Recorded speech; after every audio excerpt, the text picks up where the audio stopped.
He's desperately holding on for his life, spamming those rashes. The 3%, is he gonna go down? No, he looks like he's gonna be able to survive at 3% again for a second time, catching that penance. You see Dr. Flynn sitting that full polymorph. Is this gonna be it? And Fail, he's taking so much damage right now. The Fail comes out for sometimes instantaneously tricky. The Fail goes down. The Star Surge comes crashing in. The Satana goes down.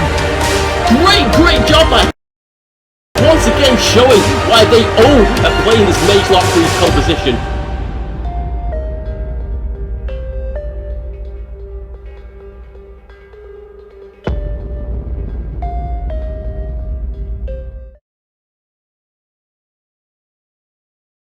Welcome to today's NWL broadcast. I'm your host, I am Blackout, and today my co-caster is going to be Glinks. Glinks, how are you doing today, buddy? Pretty good, man. Pretty excited to be commentating this. First time really doing something like this specifically, so it'll be interesting for sure.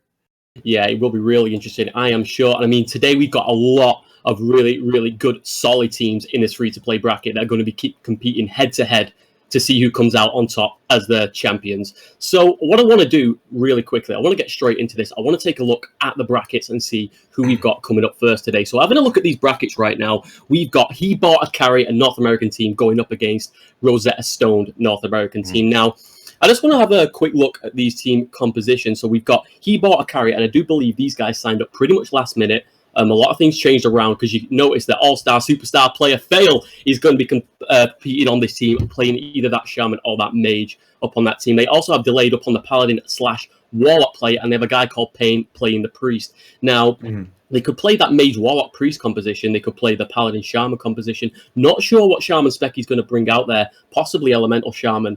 In the 20 bracket. I'm not sure how strong they are though, but I do know that head enhancement does bring a thing or two to the table. So having a look at like He Bought a Carry team specifically, Glenn, what do you think? Talk to me. What are your thoughts on the composition that they could potentially run in this first blind pick game? Well, I think they have a pretty good array of classes right now because you have a good mix of range and melee. Well, again, that's only if he has enhancement. But if he's Ellie, then you can have, the Warlock Ellie combo, which has always been a great combo. And then you have something you could do here with Mage and Paladin, or of course Mage and Warlock, which should be very CC heavy because Warlocks and Mages actually both have Fear and Poly respectively at this low level, which, for level 20 teams, I'm sure is a lot of CC. So that's a lot of control and a lot of damage actually. So that just sounds like a solid composition that are available for them.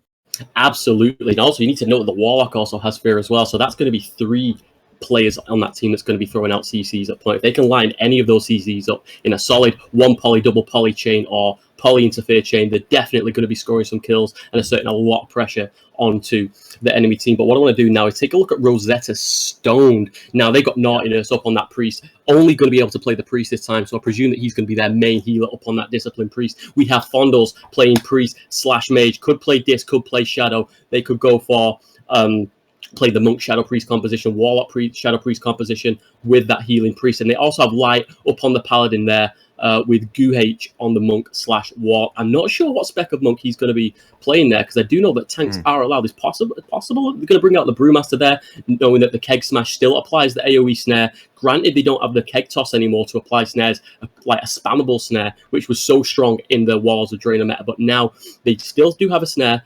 However, the Windwalker monks, they have disabled. That is a new ability that has come into the bracket with Legion. Double tapping that disable button is going to apply that route, which is going to be really great to peel those heavy melee teams. So, Glinks, what are your thoughts on that? I mean, looking at all those potential compositions and having a look at the other teams' compositions, what's your predictions of who you think might come on top? Granted, you don't know the players individually, but going off the composition alone, what are your thoughts on that? Well, it looks to me like Rosetta Stoned is actually even covering slightly more bases. So basically, instead of the shaman, they have a monk, which will be interesting. I mean, monks don't have stuns, but they do have that root, as you pointed out. And in tandem with that Hodge, if they choose to do those together, that could be a pretty deadly combo, that Hodge with that fist, with that monk pressure sticking on him. And then, of course, you have the potential for a Shadow Priest and a Healer Priest at the same time. I'm not sure if he's playing Disc or Holy. But anyways, I feel like that could be a good combo, even though they both have Psychic Scream. Again, in these low levels, that's a lot of CC. And you could use one on DPS, one on Healer. That's so just reliable, easy to get CC off. And then, of course, you have the Warlock and Mage also available to these guys.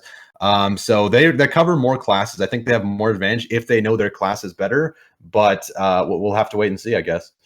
Yeah, I'll have to wait and see. But one thing you have to know about the Priests in this bracket, due to the lack of talents that they have, they only have Fear on a 1 minute cooldown. So Oh, okay. that's the thing. Not every time that it's go time when the CCs come off the art is that Fear going to be available. It's going to be once every second or third go. So lining that up when trinkets are down is going to be so crucial that it's landed correctly. Because if it goes to waste, then it's going to be a whole minute before that cross CC, the finest cross CC these teams can put out, will actually land. So. Okay.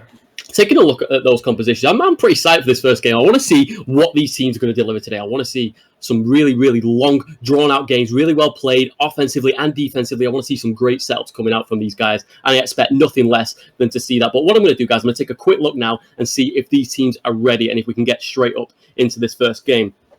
So, predictions. Straight up, are you going to go with Hibara Carry or are you going to go with Rosetta Stone? Well, actually, I'm interested. You mentioned one of these players is well known in the past or has competed in the past. Is that the case?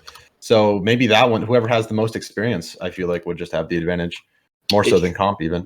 It's true because it's a different in a tournament format. You know, if you're just going to queue up random games or, you know, if you play an endgame, the same concept applies if you just queue in a ladder. You know, some compositions are great ladder comps, but during a tournament, it's all about the comps that you play, of course, but also the experience, the mindset, because some people, when there's a spotlight put on them, they really either underperform or they excel. So players like Fail, who's going to be playing for Hibart or Carry, who can play either that Shaman, Ellie / Enhance, or that Mage, both key clutch classes, having that interrupt, having those spammable CCs on either one of those classes, you know, having that tournament experience and also being the Twin Cup 2016 Arena champions. Oh, well, there you go. Up on that. You know, that was in the 19 bracket, but you know, it's pretty much the same level range. The burst windows are pretty similar, so he's very used to handling that kind of pressure. I kind of got a little bit of a soft spot for Fail's team just because of that. You know, last minute #synergy, the team that he's known to be represented under, they had to drop out for one reason or another, but he's managed to find himself a new team and come in here, hopefully coming out strong. And I just want to see some great games coming out of this. All right, so Fel is the team to beat in this. It seems like they're the favored ones. So yeah, that's how it's looking. All we're doing now, we're just waiting for these teams to be ready just to get us in there now. I'm just waiting on some confirmation from my admin to make sure both teams are ready and that we can get straight into these up-and-coming games. But I just wanted to have a quick talk about some of these other teams as well, because I have noticed that there is no rogues competing in the tournament, which does surprise me because it was earlier on I was talking about this with one of the tournament organizers, Manny, and they have such a strong CC available to them.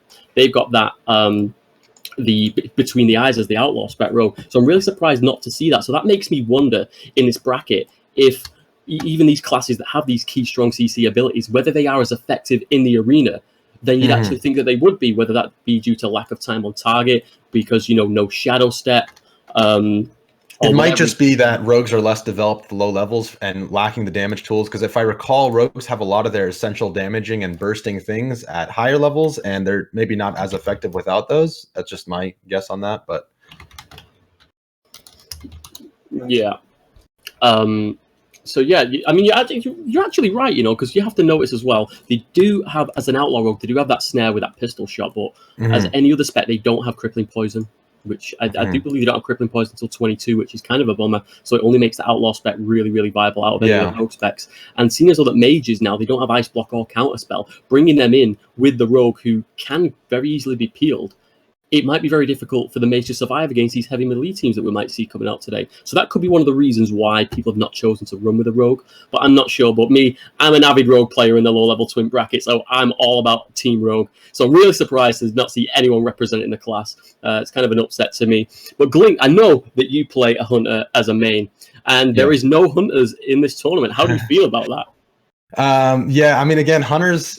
You know, I wouldn't be surprised if there was no hunters in a max level tournament bracket at this point. I just don't think hunters are in that powerful of a spot. Even in Twinks, they've generally not been very good, if I recall, although Marksman has had that one-shot potential. And in fact, Survival is banned from this, correct? Because they actually do have a gimpy one-shot mechanic at these low levels. So hunters seem to be kind of on kilt. Either they're like broken or they're just like, you know, not effective. So...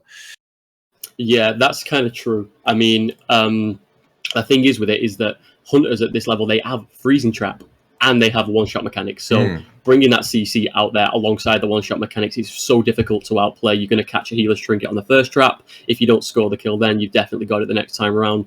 That's kind of why that the took the survival hunter out of the equation here. But it's just it's sad to see no beast mastery hunters, no marksmanship hunters represented. Yeah. Maybe some PHP. Yeah, granted that you don't have the trap or whatever, but at endgame right now, beast mastery hunters don't have. I feel like BM could be good. Yeah. Yeah, they have Wyvern Sting, granted, but you still have the priest and the pally for Hodge. Fear off.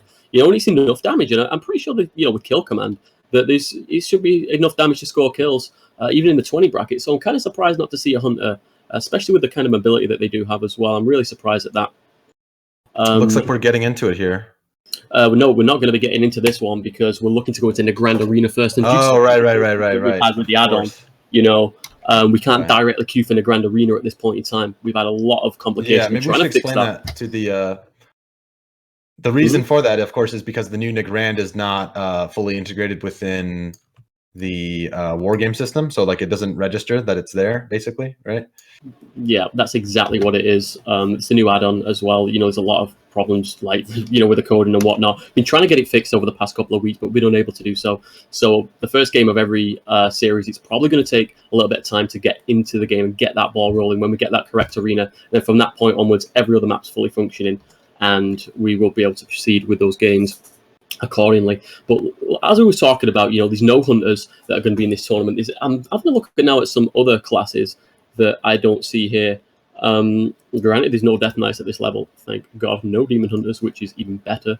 But other than that, I think it pretty much covers the whole spectrum, right? We've got everything other than Hunters and Rogues.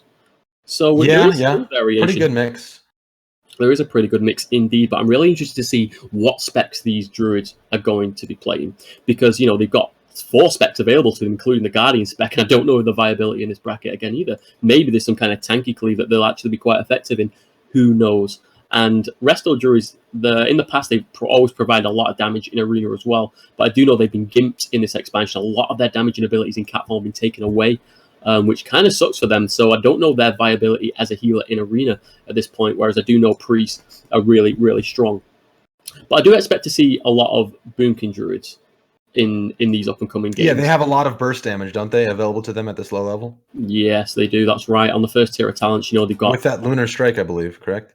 Yeah, I think it's called Lunar Strike. It's like a 2-charge instant cast Starfire kind of thing, and it hits seriously hard as well. So we should be expecting to see a lot of burst damage coming out from those kind of compositions. But what do you know about what do you know about Destro or Demonology Warlock? Are they viable at all, or is it just Infliction? What Warlock spec is played, and if so, why? Well, within the 10 to 19 bracket, as that's my more of my speciality in the low levels, Affliction Warlocks are pretty good because they're pretty tanky. But I do know that Destruction Warlocks, since they took a buff of was it 7.1, that they have been kind of excelling over all the other specs. Chaos Bolt hitting pretty hard.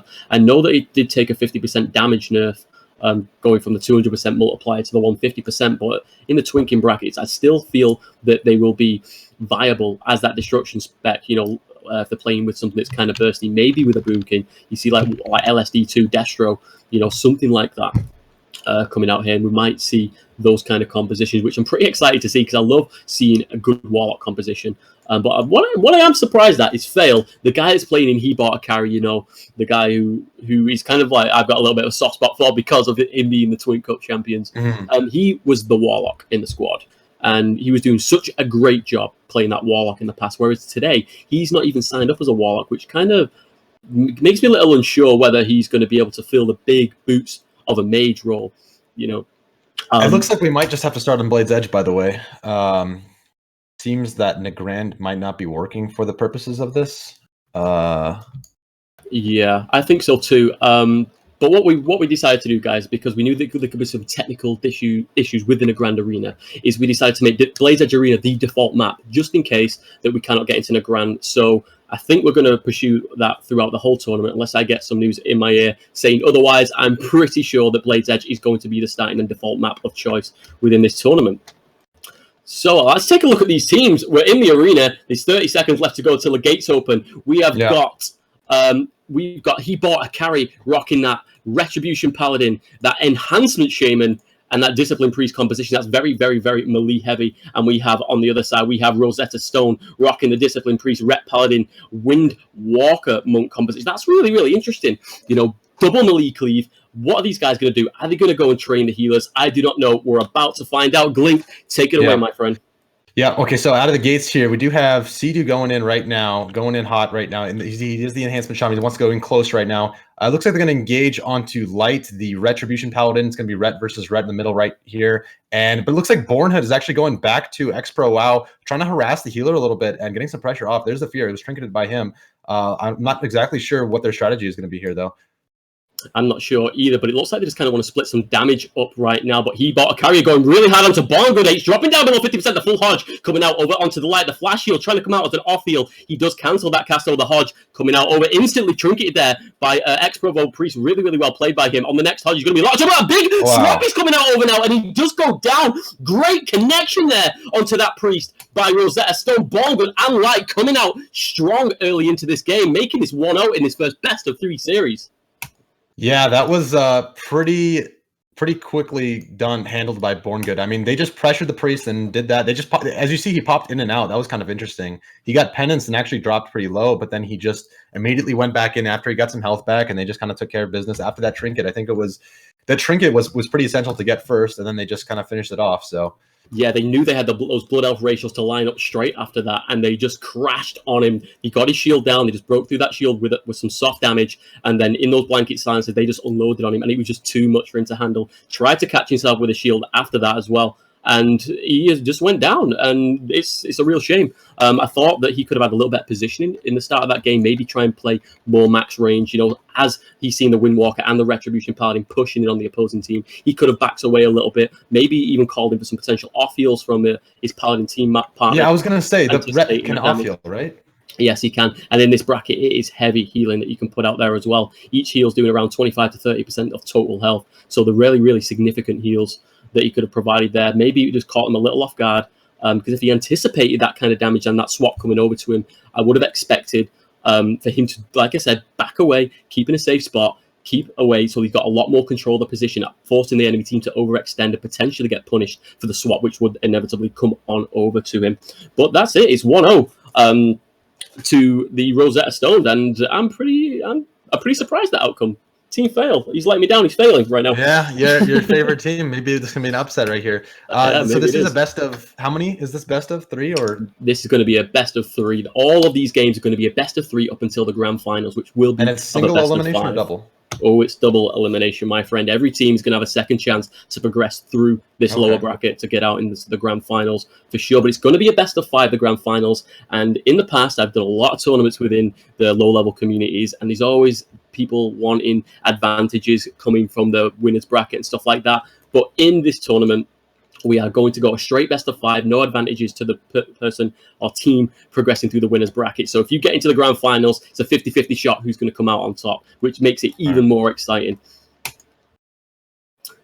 And it looks like that we are into the next game. And the way that this works, guys, is the loser's team, they always get to pick the map choice. So he bought a carry because they lost the last game. They chose Dalaran Sewers in this next game. Now, keeping the same compositions, that Ret Enhancement Shaman Discipline Priest going up against that Ret Windwalker Disc Priest there as well. It's pretty interesting to see, though, Glick, if you notice as well, both of these priests, the gear difference, as you can see, Naughty's running with a little higher HP than X-Pro Wild Priest. X-Pro Wild Priest. Yeah, that's his name, right? The X-Pro. I'll just call him X-Pro. So he's running a little more HP, so that's going to show significant more amount of gear. So that may be a counterfactor as to why that's actually a pretty big amount, aggressive. Yeah. It's quite big, you know, in this bracket. It's definitely any little is a lot, but the gates are open. And it looks like that he bought a carry. They're just going to relentlessly push in here. The Purge instantly coming out. It looks like they're going to be starting out over onto Bond, but he's taking a little bit of damage. Now the Execution sentence comes out. Power Shield tossed over onto him. Sea-Doo taking a little bit of damage now. Nothing to worry about. X-World Priest is getting on the aggressive here, throwing out those smites. But Bongo's taking a little bit of damage. F.U. the blanket signs coming out here. And maybe he's going to go down in the opener, catching that Power Shield. And it looks like... But these Effuses are saving him. He's just barely hanging on with these Effuses. Actually just topped himself for about 10% health with those Effuses. Now he's going with the Blood Elf Silence onto X-Pro WoW Priest, and they're just pressuring him, trying to reverse that pressure. Sea-Doo and Delayed, meanwhile, are actually trying to do some off-heals, doing a good job. And these off heals, I think, are going to be crucial this game. Almost every class has off heals available. And as you can see, that everyone's just acting like a healer when one person gets trained. Expert WoW Priest might be going down here, though. He's taking a significant amount of damage. Just gets swapped. The triple fear comes over until he bought a carry. And he does go down there. That was a great swap over again by Rosetta Stone. I mean, they've got it all lined up. They know the good times to swap, the great opportunity windows. When they see that, they pounce on that. They jump all over that. And every single time they've done that, they have made great work of it. And again, they take that game because of it. And that's leaving Rosetta Stone up over He Bought a Carry 2-0, making them the victors in this series. I mean, I didn't get a chance to take a look at the damage boards there. Did you manage to catch what the damage and what went on there? I X'd out of it a little bit early. I'll do that next time. My bad. But I mean, the off heals were pretty essential. Like, if you saw how everyone basically just turned into like a healer once, because that's all they can really do to peel. They don't really have too many peels other than just pure damage or healing. So it's interesting to see that dynamic played out. But yeah, I mean, they obviously just pressure is hugely important, and it seems like Rosetta Stone was able to put out the most with just keeping on their target. And I think that Blood Elf silence and that monk pressure is what's kept them ahead most of the time. Okay, guys, I'm getting word. I have been uninformed or misinformed, so I believe, but now I'm informed correctly. These games are not going to be best of threes. They're going to be best of fives all the way through, apparently. Okay. So we have more games to come. All right. That's what it's looking like. So let's get these teams on the ready and then just push straight on into it. Let's see if they change up their strategies at all, or their comps, or whatever. I completely agree. I would probably consider changing composition, maybe even rocking that Elemental Shaman, instead of that Enhancement Shaman. Granted, Enhance has the damage, it has the purges in the shear. That's all well and good. But so does Elemental. They have that knock as well to prevent that swap coming over onto their Priest. Some great cover CC there, splitting up all the enemy team. I think that will play a vital role in them actually surviving and keeping them in the upper stage of this tournament. Mm-hmm. It's looking like that Thale is going to be swapping composition. I was right, and they're going to be playing the Mage Rep Priest composition. That's a pretty interesting lock-in that they've got there. Having that mage for the peels there with the polymorphs and stuff, because normally people like to save all their interrupts and blanket silences for healers, but at some points they may be forced to invest those Blood Elf ratios into the mage to stop those clutch polys to prevent him going aggressive with his team. But, if they manage to survive by investing those ratios further into the game, they're not going to be able to use them aggressively. So that could put Rosetta Stone behind, potentially. It's all going to be about the position of these teams, I do believe, and the way that they execute these hard swaps if they want to continue with that ride the healer strategy, which would come out there from Rosetta Stone. So with that composition swap, Glink, talk to me. What do you think? I mean, I think the sway the balance? Mage is going to be the player to watch here. I mean, with those polymorphs, with just the tools the mage has available to him, Blink as well. Depending on how he plays, I think he kind of controls the pace of the game. And if he's able to get enough polymorphs off, or like you said, even just eat enough interrupts, that's going to be helping his healer. That's going to be helping them live longer. And again, it's just control the setup for they can either CC the DPS. And how many class healers have Dispel? Do they all have their Dispel available? I don't think that they do. That's something that I don't actually know, because a lot has changed in this expansion. I've not avidly played any low-level content this expansion, so I couldn't really answer that question for you. But I think that'll be a big factor. I mean, the Dispels, of course, with the polymorph and all that. If he's just able to poly freely, I mean, that's a huge deal. Absolutely. If he's just able to freely get those polymorphs off, they're going to have to hit the mage to pressure him so that he can't push in onto the enemy team's healer, and get those easy polymorphs. They need to push him for that overextension, and maybe, even use the wind shears to interrupt the healers on the priest and use blankets on the mage to stop him blinking away to actually score a kill, noting that he doesn't have ice block in this bracket anymore. That's one good way that they could set up in that situation. But there's many different ways to do this. It's all about how these guys are going to go in here and deliver in the heat of the moment. So what we're going to do real quick, let's just have a quick look of the brackets right now. We've got He Bought a Carry there. So far, they are down 2-0 to Rosetta Stone. And the next game could be the deciding game, and that could send either He Bought a Carry down into the losers bracket, or it's going to continue to be in the best of five. He's going to go up into round 2. So with that being said, let's let me take a quick look to see if we can get straight back into this arena real quick. Let me just send a message out to find out what's going on at this point. Okay, looks like we're trying to get the queue underway. Yeah, it's just the add-ons playing up, guys. New expansion, A lot of changes have gone on. We're doing the best that we can behind the scenes. Honestly, we'll get into this game really, really soon. Don't you worry. But what I wanted to point out as well, which I should have pointed out during the game, is on the enhanced Rets team, the priest, I forgot what he's called. He's called like X Pro. Yeah, X Pro, that guy. He's playing the troll. I seen him drop out that troll racial defensively there to try and keep himself alive. And at one point, to keep his teammates alive, sorry. And he managed to save his team, but he used it really early on in the game. And later on in the game, on the swap, he didn't have that racial available to him to be able to keep himself alive. So he kind of went down because of that. So I don't know if that was a really well invested use of the racial, using that really early on in the game. Because I do think that they may have been able to survive, or should have been able to survive, with the Ret that was doing the off-healing up over onto Sea-Doo at that point. I think some miscommunications that must be going on in regards to these offensive and defensive rotations that they've got going on.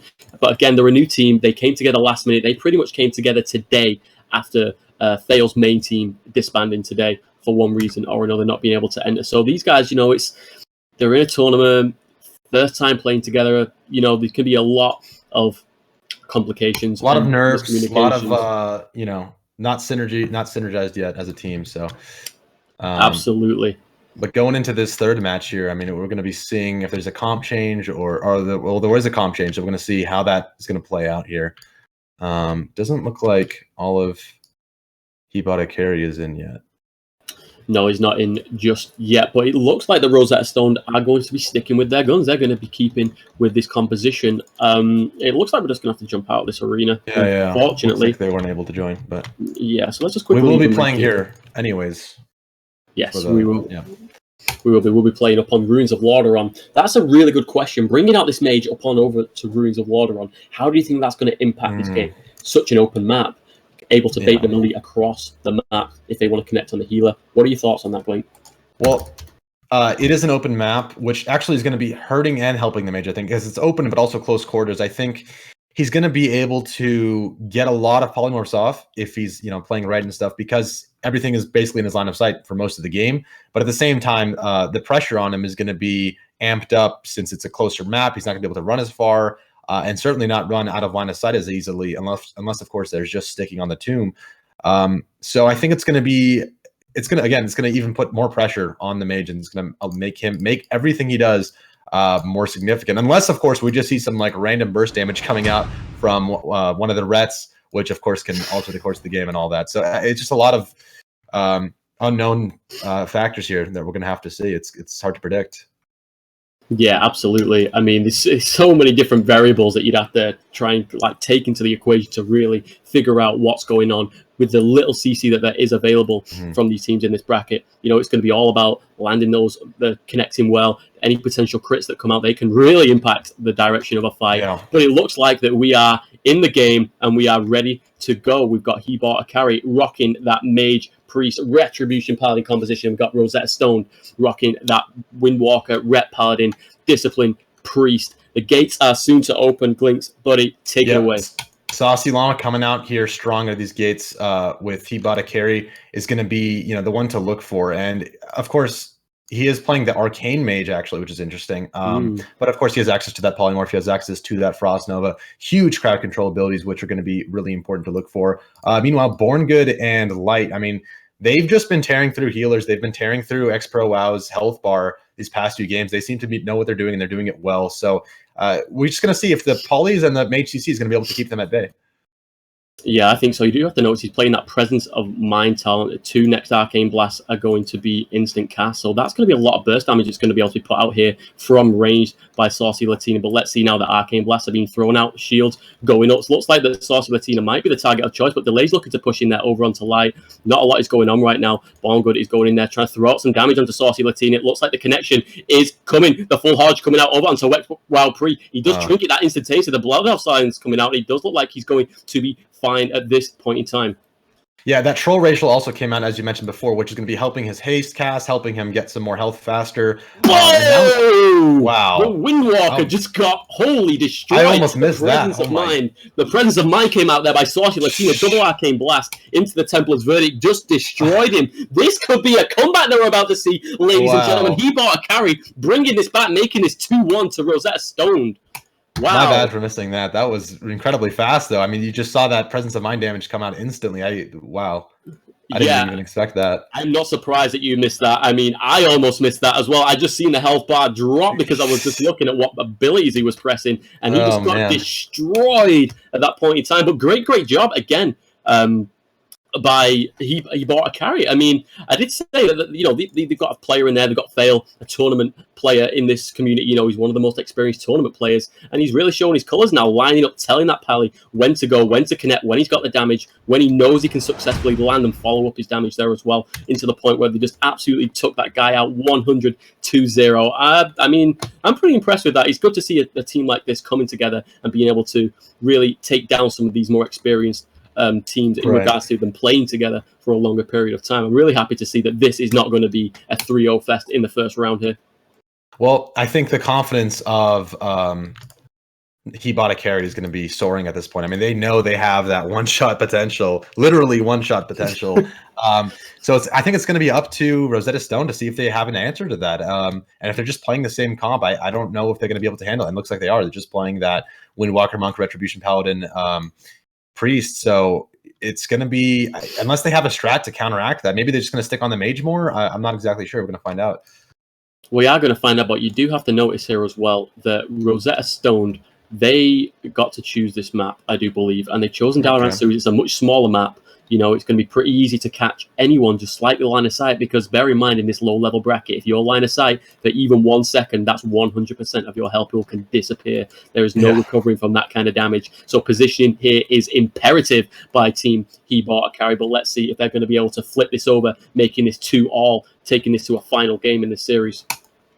Yeah, absolutely. And of course, just to mention to the viewers, there's only a few maps available since this is low level, so that's why we had to repeat Dalaran Swords. But anyways, going in right here, Saucy Llama is going to be the person I'm going to follow right out of the gates. So looks like Born Good and Light actually going immediately onto Saucy Llama. There's that full polymorph coming out onto Born Good. It's actually not getting dispelled right away, sitting that. And then here comes the Arcane Blast ramping up here onto, it looks like the target of choice is going to be Light at the moment, but they're probably going to want to switch it over to Born Good as they did earlier. There's the Frost Nova coming out. It's going to be rooting them, giving him that time to get those Arcane Blasts off, get that pressure. But Saucy Llama is taking a lot of damage right now. Born Good's going down maybe here, 10%. Wow, just deleted right there once again. Absolutely deleted, but it may not be over. If anything could come out onto X Wild Priest, then maybe Saucy Latina can go down as well. It doesn't look like it's going to be a cross kill. A lot of damage coming out though. No, It looks like he's just about going to survive there.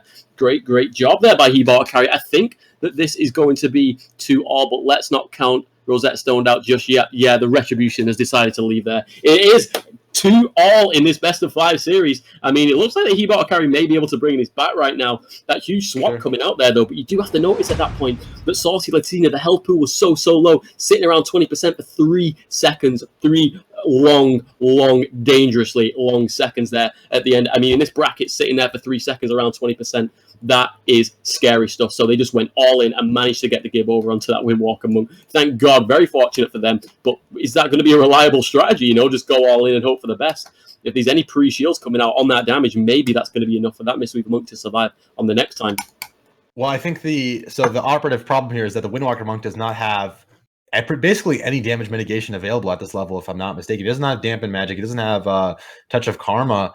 And he doesn't even seem to have... I mean, I guess he has his off heals. That's really the best thing going for him. So maybe he has to pre-cast a Fuse or something when he sees that mage damage coming in, because that did save him before, but he just has no damage mitigation, purely mitigation. He just has heals available to him. So I think he's going to be a really good target to continue for the team if he bought a carry to focus down. And of course, Light, the red has that bubble available, so he's not going to just flop like that. And of course, Naughty, the priest, he's going to have a little bit more damage mitigation. He's going to be able to heal himself better. So Born Good, I think, he needs to watch his position, watch what he's doing, maybe try to line of sight more, maybe not be in Saucy Latina's line of sight so much. Yeah, I think so. I mean, they just really need to control the position here. Maybe this is why they decided to go with Blade's Edge here at this point. And I'm pretty sure that, well, actually, I think Rosetta Stone chose the last map. So if He Bought a Carry chose this, I'm not sure whether I agree with this decision or not. There's a lot of potential escapes here for Bongo being up on that Windwalker, with the double roll to get away. with it having his off heals as well, he can keep himself alive alone around the pillar, buying his healer time if he's caught up in a CC or something. But let's see, the gates are open. It looks like he bought a carrier looking to take the bridge, whereas Rosetta Stone very, very wisely are taking the downstairs. They're playing that melee cleave. They're saying, no way are we going to play into your clutches right now. We want to take this fight down bottom. Come at us if you think you are hard enough. The Arcane Blast trying to be thrown out there over to Bongood. It does get denied there through line of sight. It's looking like a bit of a stalemate right now, just he bought a carry, trying to take control of this top, try and throw out some damage to those down the bottom. But it's kind of a steady game right now.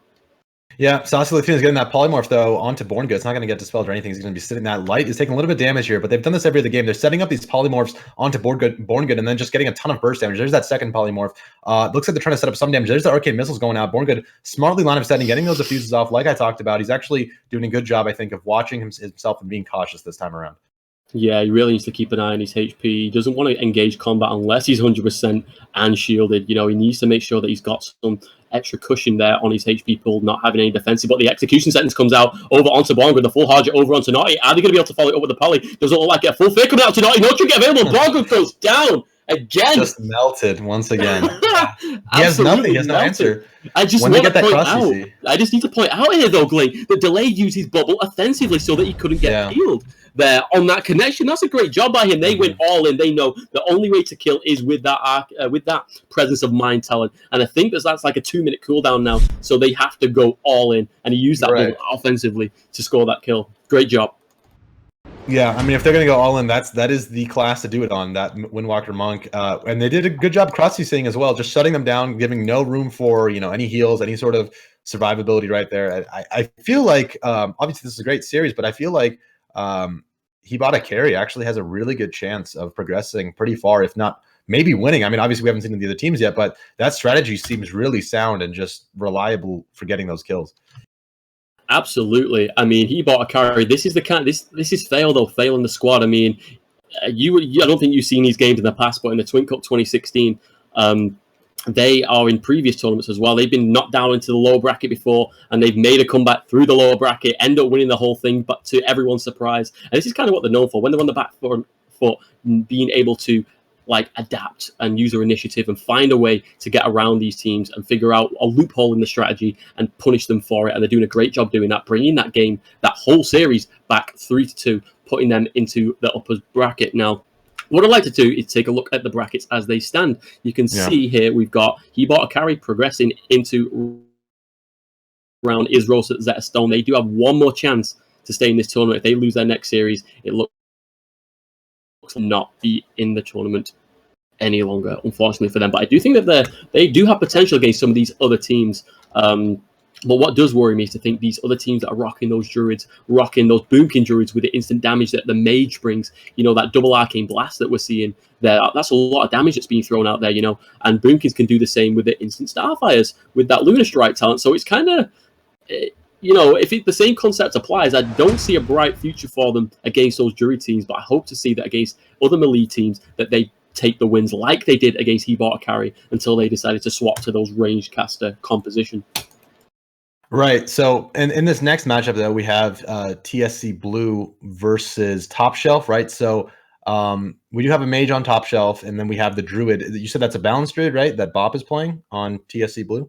I do believe that it should be a balanced druid. Yeah, I'm not 100% certain, but most people should be playing a balanced druid, I believe. Well, so then we have Manny, who can play mage or shaman, and I'm curious to see if he's going to play arcane. I guess arcane's probably the spec of choice for this bracket, right? So he'll probably be playing arcane. It'd be interesting to see an arcane mage versus the balanced druid in these matchups, because that's both two huge burst abilities for both of them. So that would be an interesting dynamic to see that played out.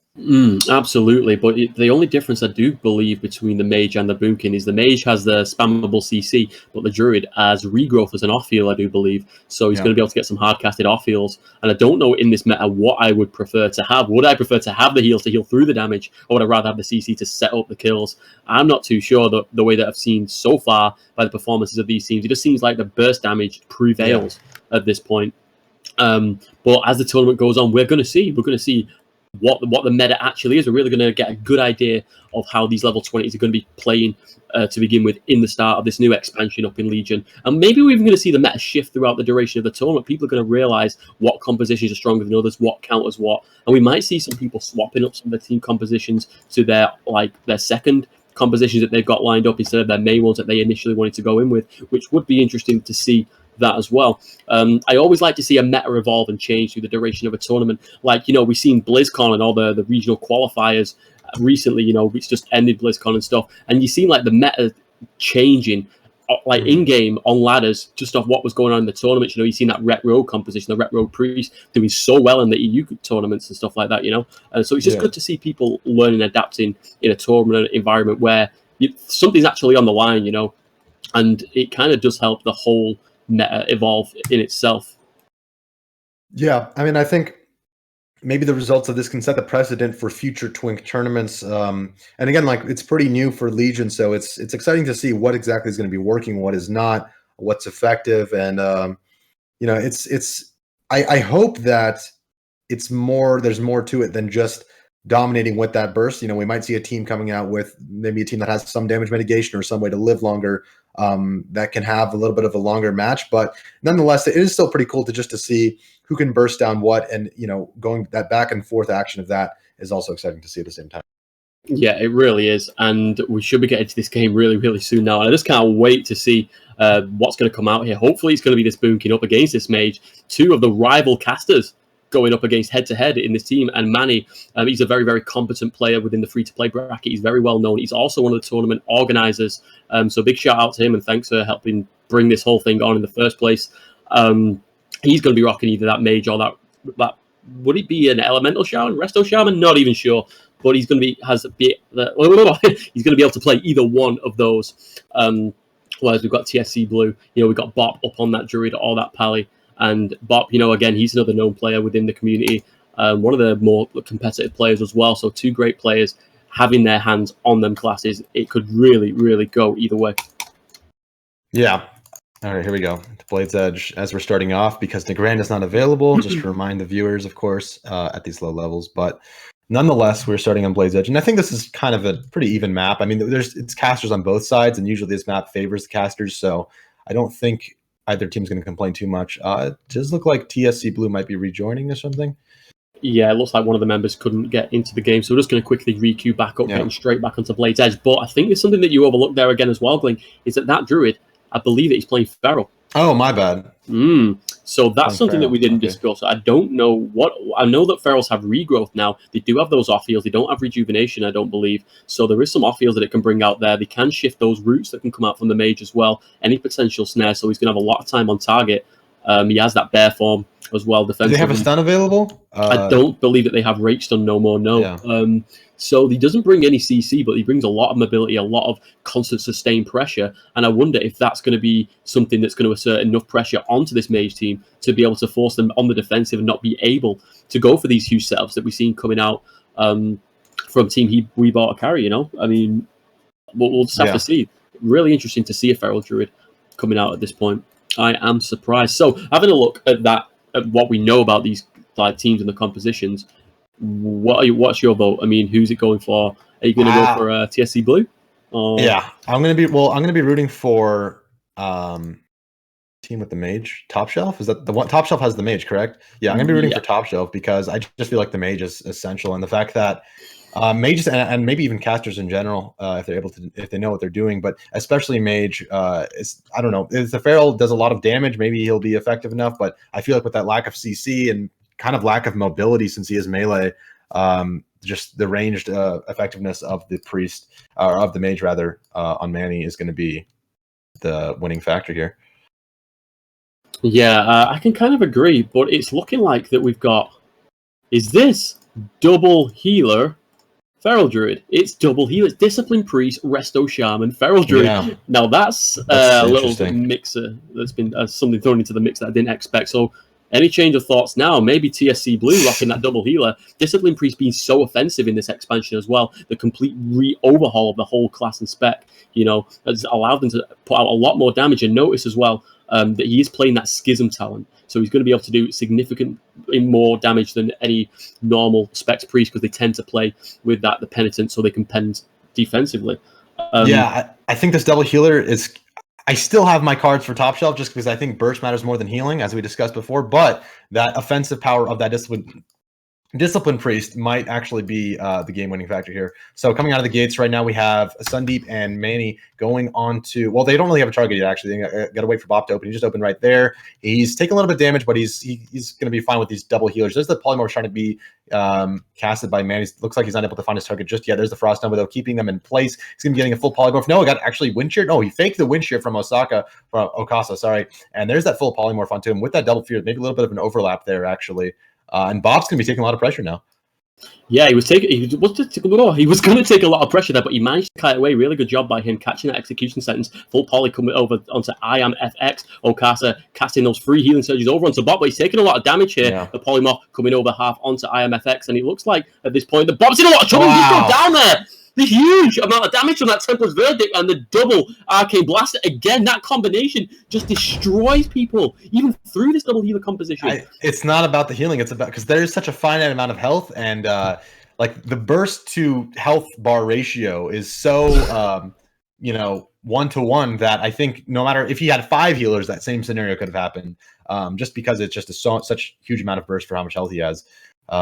Yeah, I mean, I think they can't... I think they need some actual reliable CC kill potential there, other than just 2 healers and a Feral trying to drag it out. Yeah, absolutely. And I'm having a look at these damage boards now. That execution sentence ticked out at the end for 1,526 damage. And the mage, I don't get to see his damage because he left the game earlier. But the 508 penance tick. And I mean, people are rocking around 5k HP.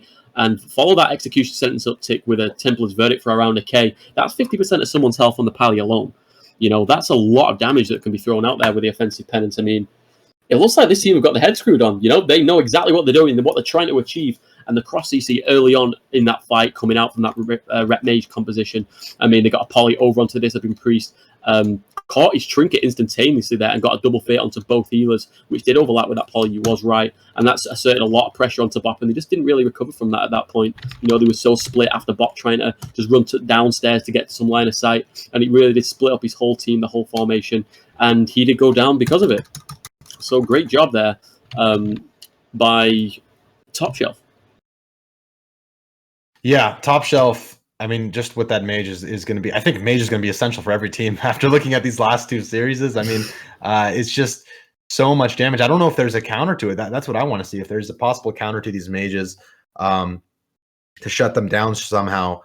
I mean, obviously that the shaman, he faked the Wind Shear, if I saw that correctly. It was actually fake casting poly, and then he polyed the shaman full, and then off of that they were basically able to they got a CC set up, and of course it looked like Bop actually survived. He got away with those regrowths, and he was doing that pretty well. But then when they got him again, they didn't even need CC the other time. They just kind of set up with damage when he was in the line of sight. So it's almost like positioning matters more than CC when it comes to dealing with that burst. I mean, it's something that you can't even heal through, as we're seeing. Yeah, I mean, that's exactly what it is. And I'm just trying to think about how to deal with that kind of damage. I mean, I'm not sure if there's any defensive dispels out of the Resto Shaman or the Disc Priest at level 20. I'm not sure, but if any of the classes from the history of WoW that I've to know has a dispel at level 20, it would be the Resto Shaman at the lower level. They tend to always keep the dispel when other classes lost it. So, I mean, that execution sentence is dispellable. So if there is a possibility to do that, I am not sure. I'm probably wrong, otherwise he would have done it.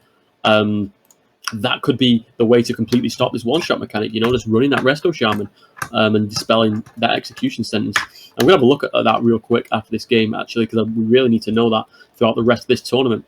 But it looks like that we're getting straight up into the next game. Dalaran Sewers is the map pick of choice. TSC Blue still running with that same composition, the double healer, Feral Druid, while Top Shelf are still running with that Ret Mage Priest composition. Suntosh, really, really well-known priest within the bracket.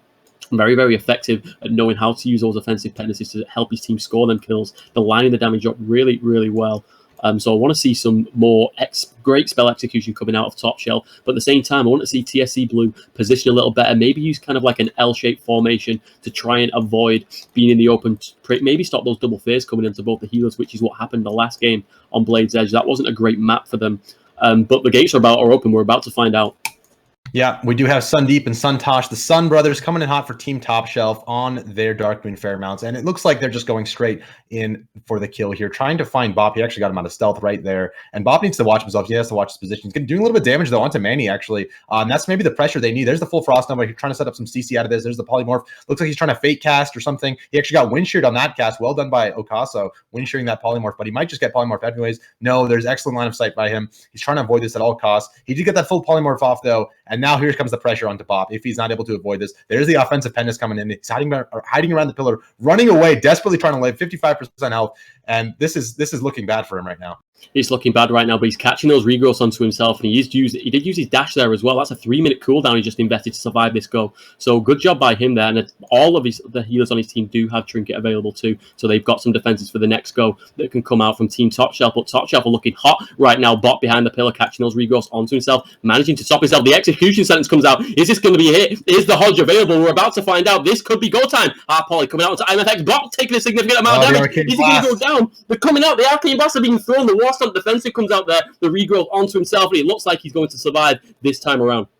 Yeah, and Sundeep actually using his bubble there offensively, I believe. So maybe he could be a target of choice right now. But Bop is just running all game. He's actually hitting Manny's when he can. But I feel like Sundeep, he does not have that bubble available. He might be a better target than Bop. Again, just running for his dear life, doing a pretty good job surviving thus far. And Manny is actually taking a little bit of damage. He's about 50% health here. There's the Frost Nova coming out, trying to get a Polymorph off. He's still taking a lot of damage, but there's the CC onto Okasa. There's that full Hodge and that Polymorph onto IMFX. But Manny's still taking a lot of heat. Bop caught in that full Psychic Extreme. That's a triple fear right there. Well done by Suntosh. And Bob, again, running away, bobbing in and out of this fight is exactly what I think he needs to be doing. He's doing a good job. And Sundeep is going in really deep right now.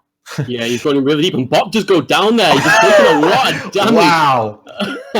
Again, that was the presence of mind. You can see it there with the Blood Alpha ratio laid straight on top of that. He had no off heals available, and he does go down there. I mean, I was just about to point out that Okasa did use his Gladiator's medallion, so he had no trinket available there. He doesn't on the add-on, because that again has not been updated either. But he did use his trinket there, so the next go would have been a great go anyway for Top Shelf. They was really far ahead just by catching that trinket. But it looks like they didn't even need it. Bop pushed around that pillar and got punished for it. So that was a bit of a misplacement of his character right there by Bop. I think he's going to regret doing that. But that's putting Top Shelf up in this Best of 5 series 2-0. Yeah, I mean, I think Bop's positioning, though, for the most of it, I mean, they were all doing a good job. The team of TSC Blue was, I think they were playing well, but they don't have an answer for that mage. They got some pressure on him. They got him to 50%, which was good, but the longer he's out there, the more risky it is for him to just get one shot. So he kind of had to go in and out. The Ferals do have those bleeds available to them, right? Yes, they do have some bleeds. I do know that they have Rake still, so they have some bleeds and stuff like that. I'm not sure if they have Rip. I think they might actually have that in the 20 bracket. I probably should have checked up on this just before I could check. I mean, so much has changed. But I think I did see more than one bleed coming out there from that Feral Druid. If he's able to maintain those bleeds onto Manny while running away and living for long enough, I think he might, because the bleeds were keeping him a little bit low on health there. And then if he's able to do a little bit of burst on top of that once he reconnects, maybe they can have an answer to shut him down. It looks like he was trying that, but he just got caught, 1 second, just, gets deleted completely by Manny with that arcane, with that presence of mind. Yeah, exactly. I mean, like you say, keeping those bleeds up, that could really help. And, reconnecting of the Feral there with a penance coming out from the Discipline Priest, because they are running that double healer composition and a playing with Schism. So that penance cannot be used defensively either way. Maybe having a Ferocious Bite available there, 5-point with a penance, could actually take Manny straight out of the game by surprise. I mean, that's probably one of the best approaches that they're going to have to actually defend against this Rep Mage Priest composition, I do think. But I was also just thinking about this in a little more intricate detail, knowing that some of the abilities that are in the bracket, and I do know that a Resto Shaman does have Earthbind Totem available in his toolkit. So I do think that he should be holding that Earthbind Totem out as long as possible. And when the mage is going for those polys, he should really try and, if he gets faked on the shit, he's pre-Earthbind the poly onto the mage, because the mage doesn't have Blink. He's not going to be able to get out of that snare. He's not going to be able to connect. And if he can actually range the damage from the mage at that point using dash, the mage is not going to be able to reconnect, and he's going to be forced to just follow up the CC onto the Shaman, leaving it all down to the Retribution Paladin to throw out damage, And I think that that's going to be one of the safest ways for the Druid to survive, having all of that mobility, that increased speed and travel form, and cat form that off heals from himself. Also, he has a Discipline Priest on his team as well that can shield him up up and toss him a few heals here and there. So I think it's a safe way to survive. If he really coordinates that Earthbind token to either double Earthbind the Ret and the Mage, or just the Mage on that poly that's going to be so devastating, he may even be able to save his Trinket with that as well, which is so crucial in this low-level bracket. Yeah, I mean, obviously the Trinkets, even with these double healers, I mean, even just one Trinket, as we saw from Okasa, I mean, after that Trinket, it's almost game over, because at that point, any CC is going to land, any CC is going to sit. And, even if he has that Trinket available, we're able to see that it's almost not, sometimes it's not enough even with the Trinket. So obviously every single play counts here, versus especially something like an Arcane Mage where it's all on the line. Yeah, indeed. Actually, I'm getting word that mages do have Blink in this bracket. I was wrong. Yeah, they do. They do. They do. I mean, the only reason that I said that before is because I did see Manny Trinket a Hodge in the previous game, so I figured that he. I don't think Blink gets them out of stuns at this level, if I'm not mistaken. I'm pretty sure that's the caveat to it. So they can blink, but not in stuns, right? I'm not sure. It was always baseline before. I do know that, but maybe that was a Legion change or something that's come out. Maybe I'm wrong. Then I think I'm thinking of the double blink talent. Then maybe I'm wrong. It sounds like you're right. Apparently, there is a talent that actually allows you to blink these stuns. So you are right. Oh, okay. He can't blink those stuns, so that's why he invested his Trinket there. So yeah, well, maybe the thing about the Earthbinder was a little wrong then. If that blink's available, maybe even just throwing that onto the Retribution. Well, it could still be effective. It could still be effective as we saw there. I mean, again, Okasa Wind Sheared actually landed it this time on the poly, but Wind Sheared is a 3-second lockout, and then basically Manny just got in line of sight and cast the poly. There's nothing Okasa could do about it. Do Pharaohs have a kick available to them? Actually, that's kind of important as well. I don't think that they do, to be honest. Okay. I think that's like level 24 or something like that. So then he only has to fake cast, or he doesn't even have to fake cast. I mean, he could just deal with. I would rather, in fact, probably just hard cast, and then if you get Wind Sheared, you get Wind Sheared, but it's only a 3-second lockout. Yeah, exactly. And the fact that there's no dispels either, I noticed that there's no dispels on that Sham because he sat a full route after shearing that poly, and he was desperately trying. His camera and his character was pointed to line of sight. He wanted to go line of sight, but he couldn't because he was sat in that long route, which then followed up with that, that free poly then when the shear was down, which resulted in the dash coming out there from the Feral Druid. I'm just thinking maybe the Boomkin's the option, just take that Boomkin, even run the double healer, bring in the Boomkin, and have some counter burst, rather than relying on that Feral, the ferocious bite kind of thing. I don't think it's going to work against this team. I agree. I'm just not too sure. Yeah, I agree. I think the Moonkin is the answer, but the question is he able to play it? Does he know how to do it correctly? And moreover, are they able to even pull it off in the context of this matchup? I mean, maybe the Moonkin damage is just too slow. They don't have a presence of mind effect necessarily. They do have that Lunar Strike, but I feel like the burst it's gonna be a burst race at that point, and they need to know exactly what they're doing to defeat. Manny's actually changing. He's going on this enhancement shaman, which is interesting. Yeah, that is a really, really interesting change. But you also have to notice that Original's rocking that Affliction Warlock Boomkin Druid Priest composition. We've got an LSD2 running out right now. I've not seen this comp being played in the 20 bracket ever, so I'm really curious to see how this is going to change things. There's no dispels available in the bracket, so that Unstable Affliction, it is stackable, and those dots are going to be ticking hard if you manage to get those 5 UAs up, which you can actually get. I can imagine those UAs will tick really hard in this low-level bracket too. This might put Top Shelf in a lot of trouble. Yeah. It's interesting to see that he went enhancement. Maybe they were, kind of predicting this comp change by TSC Blue. Looks like there was maybe an issue. Maybe they misselected their spec or their class or something. I'm pretty sure that once you've entered the arena, you're not allowed to change. Okay. Your spec, I don't know about that, but all the team was there, and suddenly they all disappeared. So it looks like we're going to get back straight into the next game. Should be the same exact comp then with everyone. It should be. So I mean, let's talk about it now. We know about it. I mean, we've got that Boomkin, we've got that Affliction Warlock. I don't think that they have Solar Beam. I think that's like a level 28 ability now. On Boomkin Druids, but again, they have that high single target damage, that spread pressure coming out from all 3 of those classes. You got Shadow of Pain, you got Corruption, Curse of Agony, and Unstable Affliction from the Warlock, and you got Moonfire and Sunfire from the Boomkin. I mean, this could put the healer on Manny's team under a lot of pressure, under a lot of stress, and I'm wondering how that's going to impact the effects of the game. Yeah, I mean, It's I feel like this is going to be a pretty one-sided match. I mean, I'm sorry to say, but I just feel like either the melee with that enhancement ret is either going to destroy these casters, or that affliction warlock damage plus that moonkin damage is going to be completely unhealable, and we're just going to find, you know, these casters are going to reign supreme. But maybe I'm wrong. Maybe it could be the other way around. But again, Ruins is known for being that open map, being that kind of decisive map choice for, you know, one of the teams. So I think it will be almost a bit of a toss-up here. I think having a look at things right now, the reason that one of the teams actually left is because they felt like they wasn't informed on the other team's comp choice. Now, you know, it's loser pick map, a winner locks in first.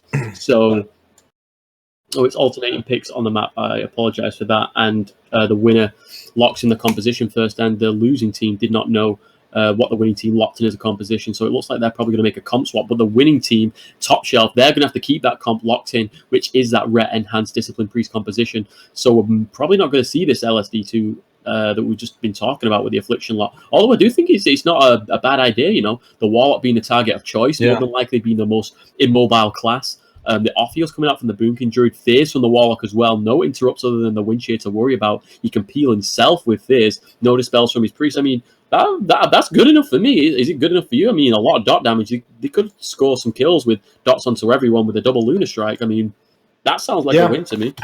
I agree, but it looks like actually top shelf is going to be, so they're going to have to stick with that enhancement shaman retribution paladin comp, and then TSC Blue is going to have the option of changing, which I think they might. I mean, it depends how confident they are. Maybe they know the matchup better than you or me, but they could just go back to that feral composition, that feral double healer. Maybe that's better for versus double melee. Who knows? It does seem like the melee are a little bit less bursty, a little bit less unpredictable damage, certainly than the arcane mage. So maybe they'll be able to handle that better, and that's what they'll go with. Absolutely, but you do have to remember the execution sentence on the retribution paladin is doing around 1500 damage. That's a lot of burst on top of that mage damage that we have been seeing. And I'm not sure what's higher, the execution sentence or the arcane blast. I'm not too sure. But I mean, at the same time, you know, they do have an interrupt bringing in the shaman as well, which they didn't have before. They don't have the CC. Granted, that's understandable, but what's most important about what you said, bringing out that feral, is that the bear form is very, very effective against double melee, whereas it's not so effective against the mage composition. So maybe it is a good idea for them to go back and do that, you know, to go back to that feral composition, or maybe even just play, like I say, you know, play the Boomkin double healer maybe, and just swap bear form when he's healed a CC and stuff like that. Still has dash as Boomkin as well as he does in feral, so he's still got his getaways, still got his off heals. There's a lot of choice and a lot of options that TSC Blue could bring out, but it's all going to depend on what they decide to do in the end of it all. Yeah. What do you think of, I mean, so far though, with these matchups, I mean, what do you think is, I feel like mage comps are the strongest so far from what it looks like. What do you think is the strongest teams out of the ones we've seen so far? Like, obviously, both of these, out of these four teams that we've seen, I still feel like the most effective team might just be he bought a carry with that arcane mage setup. And then, I mean, I don't know, top shelf is looking strong, but it just seems like that the games were more decisive even with I think what I'd like to say is that retribution paladins are really, really strong, and so are mages at this point. And, you know, bringing out that Hodge, that extra bit of CC alongside that priest sphere, it's a lot for an enemy team's healer to answer to. So having all that burst damage with the execution sentence, I do feel that Ret Mage Priest is going to be one of the strongest contending comps in the whole tournament. But at the same time, I honestly feel that Destruction Warlock Mage Priest is the comp to go. I think that could take the whole thing if one team decided to play that, and they had some good synergy, some great cross CC on them caster comps. And even against them elite teams, the great peels, and they can score with the Chaos Bolt, with the double Arcane Blast. They can 100-0 anyone with the Chaos Bolt double confrag. So, well, as I predicted, Bop is going back with that double healer setup versus this melee setup of Manny and Sundeep and Suntosh, of course, with that team of top shelf. So maybe this time this feral double healer setup is going to work out. We didn't get to see that Moonkin in action, but maybe we will later if they pull out this win. Again, it should be interesting. You're saying that execution sentence is a big burst to look out for, and it definitely is. But I still feel like without that presence of mind, maybe Bob can live significantly longer and actually pull out the win here this time. Oh, I agree for sure. But I mean, if that Druids at like half HP when that execution center ticks out. He's going to be under a lot of pressure with the judgment that can follow and the penance. I mean, so it's all about what health pool state he's in when that execution center ticks out. And I guess that's going to be Manny's job to drop his health as low as possible as it's about to tick out to get the most effect out of the execution sentence. But the gates are open and the teams are looking to engage now. Manny is looking to chase down Okasa here. A bit of damage is going in there, killing, stomping that. Lava bursting, actually. Yeah, he actually lava burst onto Manny right there. And then Bop is actually, he opens stealth with a Moonfire, which I guess is probably his best opener option. And it looks like he's just dotting everything up, hitting whatever he can. And then he's actually putting some off heals onto his partner IMFX, who's actually getting trained right now by Manny and Sundeep, who looks like they're not opting to hit Bop at all. They're just going for IMFX, which is interesting. And then Bop, meanwhile, is just harassing Suntosh back here, actually doing good damage, I believe, keeping up those bleeds right there, as you can see with those dot damage, that Moonfire, that Shadow Word Pain. There's a lot of dots onto Suntosh. And now they're just switching on to Sundeep, it looks like. Looks like Bop's the target of choice here, taking a bit of damage, catching that power with shield. The healing surges come out, though. Great job there by TSC Blue, keeping Bop alive, keeping him aggressive at this point. Bop is just trying to connect now, stomping out Earthbind Totem. He's looking to take the target choice to be Manny. He's just kind of tossing the bleeds around now. Let's see what he's trying to do here. He's just trying to keep everything bleeded up, keep out of melee range as much as possible, get some points and go for a big bite. He doesn't want to take any unnecessary damage, but he's dropping down below 50% now. The Templar's Verdict does come out. He could potentially go down here. No execution sentence, though, lined up with that, so he's going to be fine right about now, connecting over onto Suntosh, throwing out these bleeds. Gets the rake up there. He's also going to connect with a rip. Suntosh, though, dropping to around 50%. The double fear coming out onto Okasa and IMFX. Could this be it? Bop, he's taking a lot of damage now. The dash comes out, catches the shield, and it looks like he's going to be A-okay this time around. And Bop's bleeds are just ticking away onto the team of Top Shelf, as you can see, in tandem with those dots, the Moonfire, the Shadow Word Pain, and even the Flame Shock. So they have a lot of dots available. If you look at Sundeep, he's actually just taking heat from these dots right now with Bop's constant pressure as well. Suntosh, meanwhile, is about 40% mana. Okasa is about 80%. So actually, it looks like TSC Blue's winning the mana war at the moment, and Bop is just keeping up the pressure, which he needs to be doing. Sundeep forced to do those off fields onto himself, which is going to be alleviating a lot of pressure incidentally onto Bop. So it's actually being a double whammy. You need to notice now, though, the execution sentence has come out. Is he going to follow the damage? The judgment Templar's Verdict connects, though, and Bop's going to be absolutely fine. That was it, though. The execution sentence is the go time. It's something we have to look out for. Suntosh taking a bit of damage now, though, sitting around 60% HP. The whole team of Top Shelf are in a lot of trouble, though. Looking at the mana of Suntosh, he's not going to be able to keep up his team much longer. The off-fields are being thrown out desperately by Sundeep and Manny now. They just want to be able to throw out some damage, but they just can't because Bop's playing this so well, though. But the Hodge coming out over onto IMFX, taking a little bit of damage, though. The Templar's Verdict does come out there, but no, not enough damage to follow to score a kill at this point. Yeah, this is looking to be a war of attrition at the moment, and Bop is just looking like one of the top ferals in the level 20 Twink bracket right now, knowing exactly what he's doing, comfortable with his class, kiting away when he needs to, and his entire team of TSC Blue is topped right now, whereas Top Shelf is struggling a little bit. And again, Suntosh, about 22% mana, having a hard time keeping up with all this healing. He needs his partners to keep up those off heals, and it just looks like TSC Blue has the clear advantage right now, keeping Top Shelf on that back foot as much as possible. Bop just weaving in and out, doing so well with those bleeds and that pressure. Absolutely, when there's the execution sense, and it's again ticking out, but Sundeep does get locks there by Okasa on that flash shield, desperately trying to keep himself and his whole team alive. Manny's looking like the target of choice now for the next lot of bleeds. Suntosh is in a great position, though, keeping himself away from Bop, mitigating the bleed damage coming out onto himself, allowing him to be able to keep his team alive whilst not having to worry too much about his own HP. But Okasa throwing out the lightning bolts into Suntosh. He's doing his work there as well, trying to put out pressure to the bleed, ticking out very heavily onto Top Shelf right now. Schism coming out. Yeah, from IMFX. Again, keep in mind that the Discipline Priest and even the Wrestler Shaman can be offensive in this matchup. So it's not just Bop doing all the damage. And he's actually going to go bare form right now. Well done by him. There's that War Stomp, mitigating a lot of pressure from Sundeep, kiting away. And he's able to just survive and kite on his own terms. But he's actually maybe going down here. There's a lot of bursts coming down from Sundeep and Manny.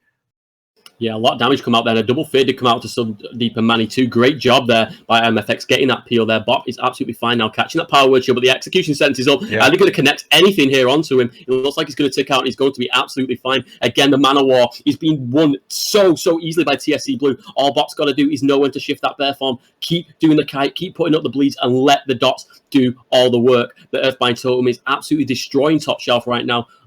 Every time that it comes out, it just peels at Bop so well, allowing him to get that distance that he craves. Jumping into bear form right now, having his bleeds up on everybody. He knows that he's going to be absolutely fine. The flash shield's coming out by Top Shelf, and it's looking like that TSC Blue, they're doing such a great job right now. They're probably going to be able to take this whole game. Yeah, I agree. But if we get one good execution sentence from Sundeep, it looks like it was not aligned with their burst damage. There's one right here onto Bob. Maybe this will be the one that does enough damage. But no, it does not look like Manny is connecting. In fact, he's just having to sit back, heal himself. So they're not able to get out the pressure that they want. They're trying to switch over to Okasa. Maybe no, they just destroyed one of the totems. Sundeep going down 20%, 10% health right now. Has to bubble right there. And this is just insane pressure with this spread pressure. Everyone on the team of Top Shelf is bleeding out right now. IMFX might be going down right now, 10% health. Using the fourth. Wow, just flopping right there at the feet of Bob, not able to keep up with that pressure. Absolutely. I mean, the regrowth did get denied there by Manny, so great job there, and a lot of damage just got thrown over onto him. But could this be it? I mean, look, Suntosh is Zoom. All they got to do is keep the dots up, keep the flame shocks up, keep the dots up onto Suntosh especially as well. If Bot just decides to go aggressive onto him, they may even be able to make this a 2v2, which they surely should win playing Feral Resto Druid, but we're about to find out Bot connecting over onto Suntosh. Now the offensive penance coming out to Okasa, the full Hodge instantly getting tringed. Is it going to be enough? The regrowth being thrown out by Bot there as well, and Okasa is just about surviving. Great job there. Maybe he's going to be able to keep himself alive, but the execution sentence is about to tick out here as well. Is he going to go down from it? Maybe he is, but there is no damage to follow, and Okasa looks like he's going to be fine. The full fear coming out over onto Bot. Suntosh wants to get some damage out there as well, wants to be able to throw that penance. The healing surge is desperately being thrown out there by Okasa. The regrowth's coming out here from Bot now. This is so clutch. The execution sentence comes out, and it looks like this has to be it. He has to go down, and he does. Wow. That could have gone either way. Yeah, what a crazy turn of events. He caught me and you by complete surprise there with that swap over onto that priest. So again, great job. I hand it to Top Shelf. They did fantastically in that series, just biding the time, waiting for that opportunity to make that swap that they was anticipating to do at some point during the game. And that was without the execution sentence. But wow, look, that execution sentence damage, 2,287 execution sentence. That is 50% in one ability of someone's health pool. I mean, that's the kind of damage that those Retribution Paladins can put out. And when they do that, I mean, that can really change the course of a game instantaneously, as we just witnessed. Yeah, I mean, it looked like Top Shelf was maybe struggling to get their momentum, get their footing for most of the game. But once they connected there onto IMFX, they just, as you saw, they just completely turned it around. And almost everything that Bob was working for with that bleed, with those dots, I mean, it was still ticking away. But maybe if they just lasted about a minute longer or less, they actually would have, I think, won. But IMFX just got taken out right before they were about to probably win. And just a crazy turn of events. Manny and they were just able to, like, mitigate all that pressure. I believe Manny interrupted something. I don't know if I caught that. I think he interrupted a heal from the team of TSC Blue. Yeah, absolutely. I mean, I don't know. I'm just a little bit in shock and awe right now, because me and you were so adamant that Dots was going to win the game. They just had to buy that timeout, but they just couldn't do it. I mean, I think Manny's team were playing that Ret enhancement. They realized that they was on a timer. There was a ticking time bomb that was waiting to explode in their face. So they had to do something about it. They had to disarm that by making a last-minute desperation hard swap onto anything that they could. And it really paid off for them, But, once that priest died, it wasn't over there and then. I mean, with the disciplined priest being on their team as well, granted there's off heals that can come out from both the Ret and the enhancement. I mean, all it takes is just 1 second where one of the guys don't off heal and someone can die to a ferocious bite with the bleeds up, I mean, so they did a great job to actually win that 3v2, because even though it is 3v2, it's not always still in your favor. At that point, that Feral Druid could have made the comeback, but I think he played a little too defensively at the end there as well. There was times when the Resto Shaman could have continued to kite, and the Feral Druid was throwing out those off heals, and if the Shaman would have continued to kite, it would have been able to stay in cat form much longer and maybe assert some pressure. I'm not too sure about what the outcome would have been of that, but I'm pretty sure that they could have potentially made a comeback from there. Yeah. One thing to note, though, as well, even though the team of Top Shelf was basically dry at that point. IMFX of the team of TSC Blue was also pretty much tapped, and of course their Shaman had mana, but if he was CC, that was not being utilized, and IMFX maybe was just struggling to keep himself up with the limited amount of mana he actually had. Maybe that was another contributing factor to why he died. But of course, as you said, there was a potential for a cross kill situation there, and I just feel like they were very close to getting that, but at the end of the day, I mean, when you have a Ret and an Enhance swinging on you, no amount of regrowth from the Feral, I think, is going to be able to keep you alive for too much longer. So it was a good effort, but I think that was when IMFX fell, that was the end of the game. Yeah, potato. It could have gone either opinions differ. But let's see. Anyway, apparently my mic died then, but I was just saying potato. It could have gone either way. In my opinion, maybe not so much in your opinion. But it's low level. Anything can happen. That's my outlook on things. That's true. You gotta be optimistic about these kind of things. It's not all bread and butter. It's not all black and white. You know what I mean? But at the same time there, Suntosh was like, he had 20 mana at one point. I see it, he had 20 mana available. Yeah. He was completely dry there. And I thought that was the end. And somehow they managed to bring that back. So again, great job there. But I want to point out that the enhancement, I didn't know they have Storm Strike at level 20, which is interesting to know. And I think they get that ability at level 20. And that did just over 1,000 damage as its highest hitting ability. So the Execution Sentence did 2.4k. And the Storm Strike could do 1k. So if those both lined up, that's at least 100 to 0 there with a few auto attacks, right? So they do that, even though they're not running with that mage at that time around, they still have that one-shot potential. Granted, it might rely on some crits and whatnot, but even without crits, even if one crits, they're going to take chunks amount of HP, maybe force the enemy team to even panic at that stage, depending on what HP they're left at, and it could result in a kill off that. There's so many different ways to do it, but I'm expecting Manny to go back on that mage because he knows that's his safe bet against that composition. But we're about to find out. We're straight back in, guys. We're back in Blades Edge Arena. Never mind.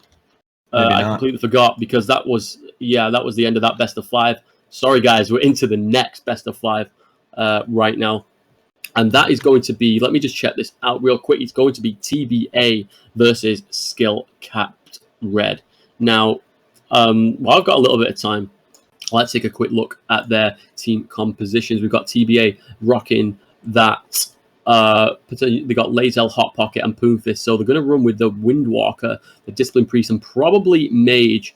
It would look like, they're going to run Mage Windwalker, which is pretty interesting. Windwalker does have Disable as well, so he's able to root the enemy. So any melees on the team, which is going to be the Feral Druid, he can root peel him there off the Mage, which is pretty good. But it's also good to note that Mage can bring food out. So Hot Pocket, if he does run out of mana in this game, he can slip away for a drink. So that's really good to know. But anyway, the gates are open. Let's see what unveils. Wait. Okay, it looks like that it's opened up now, and the Arcane Blasts are being thrown out here to begin with. Just trying to get some stacks up right there. But Poonfist is taking a bit of damage. He does get the Disable over onto the Feral Druid. It looks like he's going to be the target of choice here. TBA looking to fight down bottom at this point.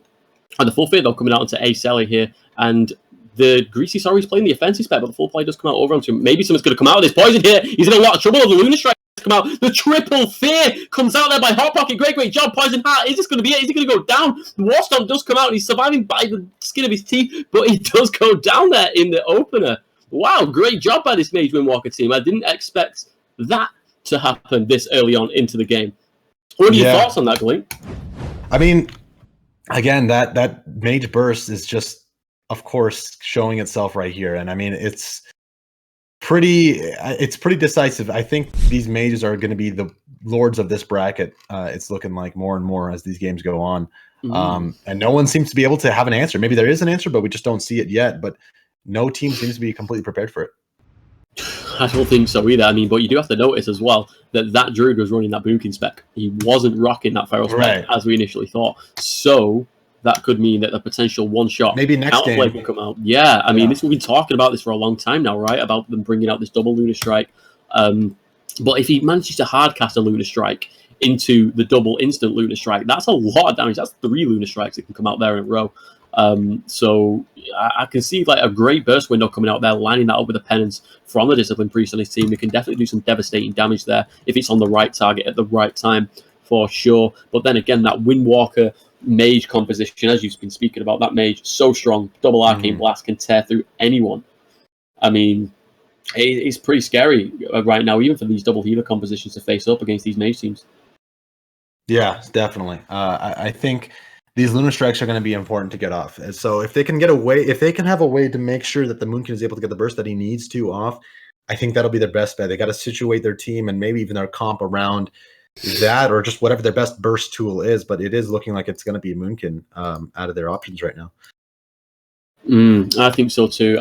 We've seen the Feral and how that fared against the Mage. Like, I know it's not a Paladin and it's a Windwalker, but it's the same kind of concept really with a rising sun kick that does a pretty similar damage to execution sentence, I do believe, and it's instant as well. You don't have to wait for it to tick out either. It's on a lower cooldown too, and less resources have to go into using it. You need 3 holy power to be able to use the execution sentence, so you can't instantaneously follow that up with a Templar's Verdict if you've not got time on target, whereas the Rising Sun Kick alone is just one button press away from doing a ton of damage. So maybe that's why they chose to run with the Windwalker over a Paladin,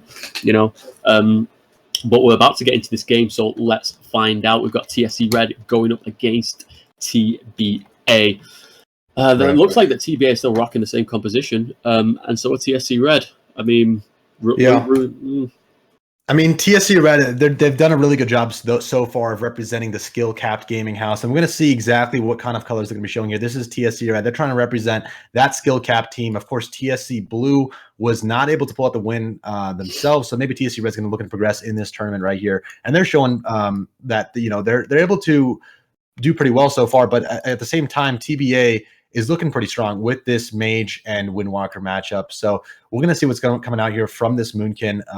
This is the Moonkin double healer. I mean, everyone's going with these double healer druid combos to counteract these arcane mages. I don't know how effective it is, but I'm going to see if they can handle it this time, possibly. I'm going to be following Lazel out of the gate here and seeing exactly what's going to be going on in the minds of this arcane mage. For sure. I mean, he's definitely the one to keep the eye on that team. But let's not count Poonfist out of that. He's going to be doing a lot of damage as well. The full Nova comes out onto Greasy Sorrow. Maybe he's going to catch a poly on that. Looks like he's going to get his stacks up there onto this Priest. Going to look to throw a poly out and maybe swap over onto the Boonkin. But Sailor, he's taking a bit of damage right now. All the dots are rolling on him, catching that Power Word Shield. It looks like he's going to be fine at this point. And it looks like TSC Red are doing a great job of just all the dots. And whoa! Yeah. The huge swap coming over. Can you tell me what happened there? The Schism, so Hot Pocket would cast a Schism and then directly into a Penance, and then Schism. So what Schism does, it's a good burst damage from the Priest, and then it also increases the damage your target takes by 30%. So he actually Schismed onto Taz and then immediately followed it up with a Penance, which just completely eliminated his health bar as he was sitting back there. I don't even think he was in line of his healer. And so you see the highest damage from Hot Pocket was Schism, 1.1k. Total 2.5k damage dealt. He did follow that up with a Penance, as I said. So, you got to watch out for this discipline priest as well. Do not underestimate them, because with that Schism, with that damage, they're able to ramp up. It is almost arcane mage level, as we just saw there. Absolutely. You was right all along. I mean, that's really surprising. I mean, but then again, in this series, it is 1 apiece now to these guys. No, sorry, it's not. It's 2-0. It's 2-0, to TBA. Yeah, you're right. It's 2-0 to TBA. They've done great so far against this other team right now, and I don't really know what they've got to answer to. I'm sitting here just trying to be creative, trying to come up with all crazy ways of how they can do something that's going to be an effective strategy against this composition, but it doesn't look like they have any answers to it. I mean, like you say, that Schism hitting 1.1k, followed by those Arcane Blasts and Penance. That's without any Windwalker damage. That's just how fast he died. I blinked and he was dead. Yeah, basically. Well, here's the thing, though. Maybe TSC Red can have that Discipline Priest damage for themselves. If they utilize that correctly for themselves, they can, as we just saw, they can get that burst window. They do have that Discipline Priest available to them. So I guess it's just a matter of getting that off and getting it off at an opportune time, especially if they couple that with the Moonkin damage. It just seems like they're getting beaten to the punch most of these games here. So they have to be a little bit quicker on their feet, I think, in setting those up. I think you're right, to be honest. I mean, they just need to do something faster. It looks like that the Boonkin team are trying to just play too much of a rock game and kind of a defensive game, but it looks like that they just need to be aggressive. Granted, they're playing double healer, but they need to throw out the damage they've got. They need to be throwing out those lava bursts, those penances, and the lunar strikes at the same time. Just go all in to try and at least catch something really early on, because that's going to make the enemy team feel like they can be less offensive because they've got less available defensively. I just think that they have so much instant damage they can throw out in the beginning that's going to be one of the best way forward for them coming up against these strong mage priest compositions. I mean, it looks like now that there's going to be some composition swaps here. The winning team locking in the same composition, and the losing team, they've been thinking things over. They're going to swap things around. So we're probably not going to see this same composition coming out from them. That double healer Boonkin. So I'm pretty excited to see what they're going to run. What their thought process will be behind the comps that they're about to choose. Maybe once we see these compositions, we'll be able to depict that and kind of figure out a strategy that maybe they're thinking about and talking about behind the scenes. Yeah, I mean, it'll be interesting to see if they change it up or if they just change up their strategy. Really, I'd like to see both. I mean, I don't want them trying the same thing and expecting it to work, because we've seen time and time again that's not going to be an efficient answer for these bursty comps, for these arcane mages, discipline priests, as we're saying. Yeah, they need to change something up for sure.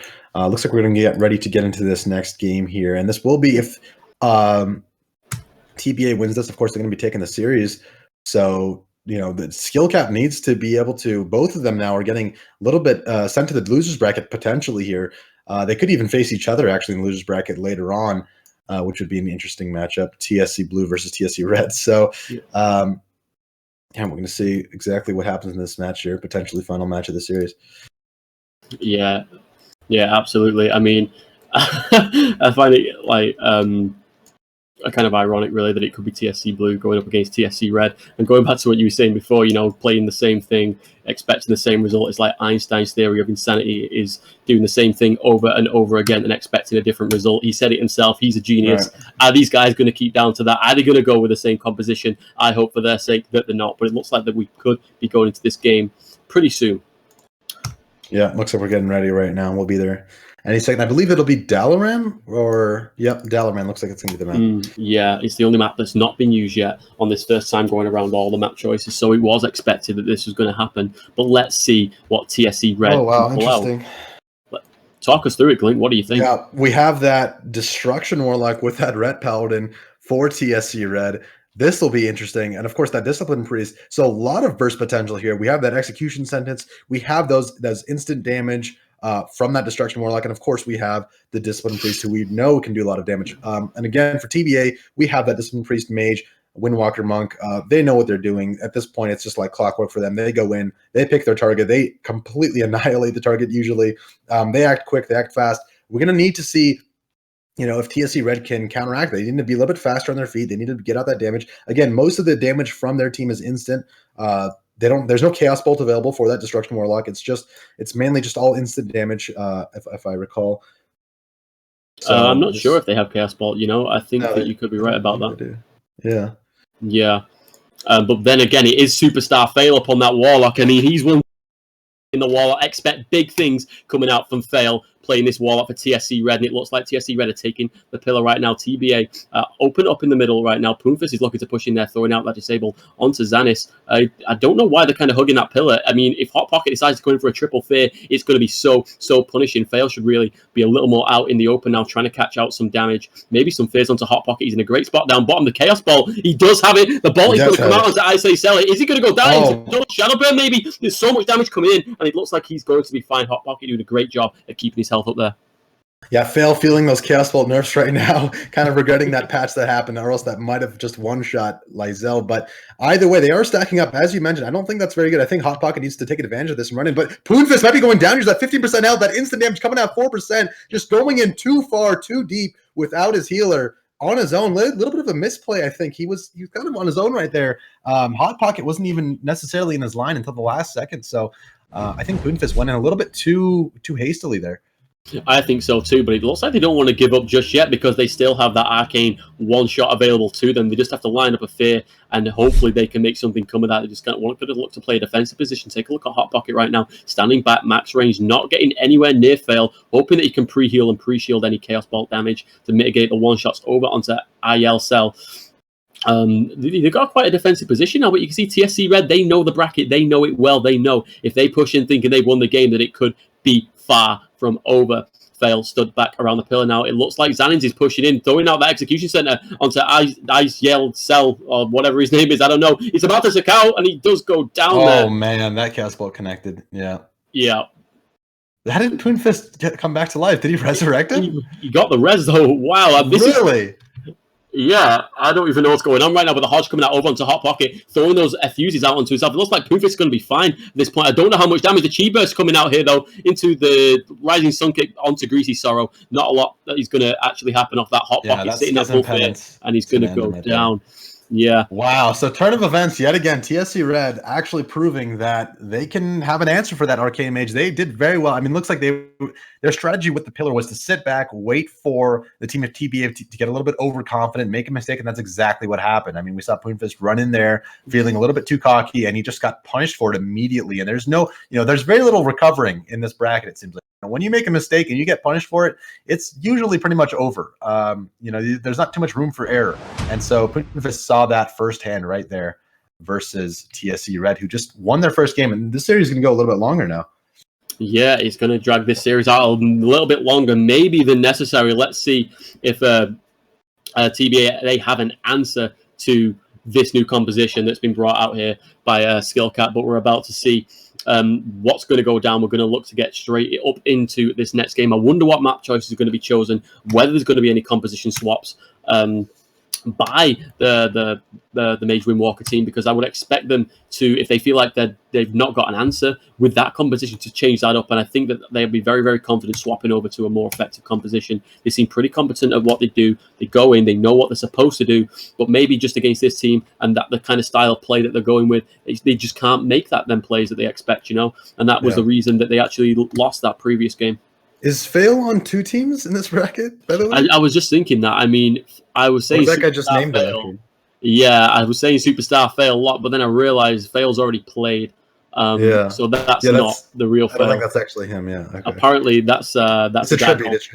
It is, yeah, exactly what it is. A guy called Trial Mop, the tournament host, trolling, playing it up on that Warlock.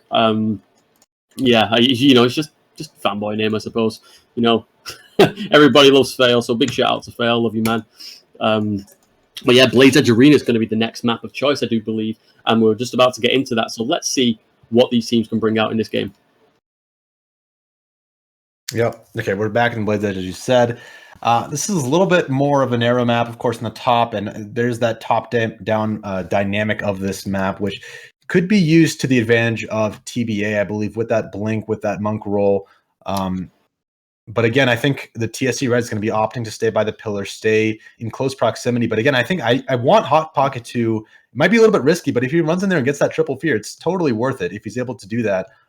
Especially if they're staying so close, it seems pretty easy to get. And off of that, they could set up, either polymorphs or just set up that burst window and take whoever they can out. Absolutely, but I do feel that before he pushes in for those fears, unless he does it right at the start of the game, he needs to wait for the Paladin to use his Hodge, because if he gets that trinket or manages to land that Hodge, it can be followed by fears and everything, and that's going to be really, really punishing on the rest of his team. So he kind of needs to wait for that instant CC to be down before making that push in, but that's just my opinion. Let's see what happens. The gates are open. TSC Red taking the bridge control, and it looks like TBA are sitting down bottom right now. No, sorry, TSC Red are taking the bottom right now, and TBA, they're staying at the top. They are the dominant team, wanting to take that bridge control because they know it's also important to have that open field map playing with that mage. I'm not sure if it's a really good position for them down at the bottom there, eligible for that triple fear very, very easily, with line of sight available there for Hot Pocket if he decides to push in there as well. Looking like a bit of a stalemate at this point. Damage being thrown out here and there, the fear coming out onto Ariel Cell, and yeah, I mean, it's just a bit of a stalemate. Yeah, Poonfist again though, staying pretty close near there, but this time he's definitely line of sight of Hot Pocket. He's going to be fine. He's not, going too far in. He's just kind of sitting back. He's actually killing that imp right there of Fail QT, just trying to take out that imp, and it doesn't look like he actually killed it yet. But nonetheless, I mean, this positioning is just really important for both these teams. Neither team wants to compromise their positioning. But Lysel actually taking a lot of damage right now, taking some heat, getting caught up here. Wow, just getting taken out by Poonfist alone by himself, essentially. Wow. And that was a double arcane blast there as well. ISL, he just seen that opportunity for the double arcane blast, hoping to catch it before the bubble, and he did a great job of that. I mean, that Paladin had no time to react there. He even had Hellstone available on his team. He didn't even get a chance to use that either. He just got destroyed. So great job there by TBA. He was out of position there. I mean, I feel like, or one of them were. I mean, because Fail was down there. A little bit of miscommunication possibly. Oh, was massively out of position. He was so far out of position. He was at the top of the bridge on his own. His priest was down the bottom, line of sight at him. I think they must have made the call to actually go aggressive there. Or maybe he was just trying to be a little bit cheeky to try and go up there and hit them and jump off to try and bait them down. But he got punished for it. He didn't expect that kind of damage. That's what by alone I meant, like the fact that he was alone up there. Yeah, I know obviously both the Monkey and the Mage were just bursting him down, but the fact that Xanax was there alone was a little bit questionable. I'm not sure why he did that, but yeah, definitely miscommunication there. As you can see, like positioning is super important, especially on that map where it just doesn't seem like, if they're on different sides, there's no way they're gonna be able to save them in time with how quick these kill windows are. And I believe that's the series. Looks like TBA wins it. Yeah, it's looking like that 3-1 to TBA. So great job there by those guys. It's like, again, it's those Mage Priest compositions. They're coming out really strong in these games. We're seeing people trying out these other compositions, trying to do something a little bit different, but it just doesn't work against these Mage Priest compositions. What is the answer to that? I am not sure. But we're about to find out. Oh, my bad. Okay, so there is definitely another game in this series. Okay, I actually forgot it was. No, we're going straight into a new series here. This is the next lot of games, so we're going to enter this game now, and this is going to be Birds versus Starter Reborn. Wow, Starter! Let's see what these guys can bring out. Apparently, this is a new series, but we've still got the same teams, and maybe something's going on. That's what I mean. Although the score is wrong, it's 3-1, not 2-2. So. Yeah, we need to leave that up. Yeah, the scoreboard's wrong, so there's just been a little bit of a misunderstanding on the technical side here. But it is 3-1 to TBA. So they're going to be progressing through into that. But let's take a look at the brackets again. So we've got TBA. They progressed through into the round 2 in the winners bracket, and that was a twin skill capped red, and they're in losers round 1, waiting to see whether it's going to be Birds NA or Starter Reborn they're going to be facing as their final showdown in the lowest bracket. We'll find out about that soon enough as well. But the next, again, like I've already said, is going to be Birds NA versus Starter Reborn. So, Glenn, let's take a look at these compositions that we've got here. We've got Starter Reborn, rocking Lenny up on that Druid. We've got Klapferberg up over on the Warrior or Paladin, and we've got a guy called Sam Hain on the Priest. Member 1 and Member 2 of this team. Really well-known players within the community. I mean, Twin Cup players in the Warsong section in last year's Twin Cup, or this year's Twin Cup, should I say. Great players. I love both of those guys, so big shout out to them guys. I can't wait to see what these guys are going to bring out here in these next up-and-coming games. And they're going to be going up against a team called Birds, and they're going to be playing with a Priest, Mage/Druid, and a Mage/Paladin again. Yeah, they have 2 mages available. Can we see a double mage come out from this team? That's what I want to know. I think the rules are that you can play the same class more than once, but not the same spec. So I don't know about that. However, you have the Druid there, so that could be Boomkin Mage Priest.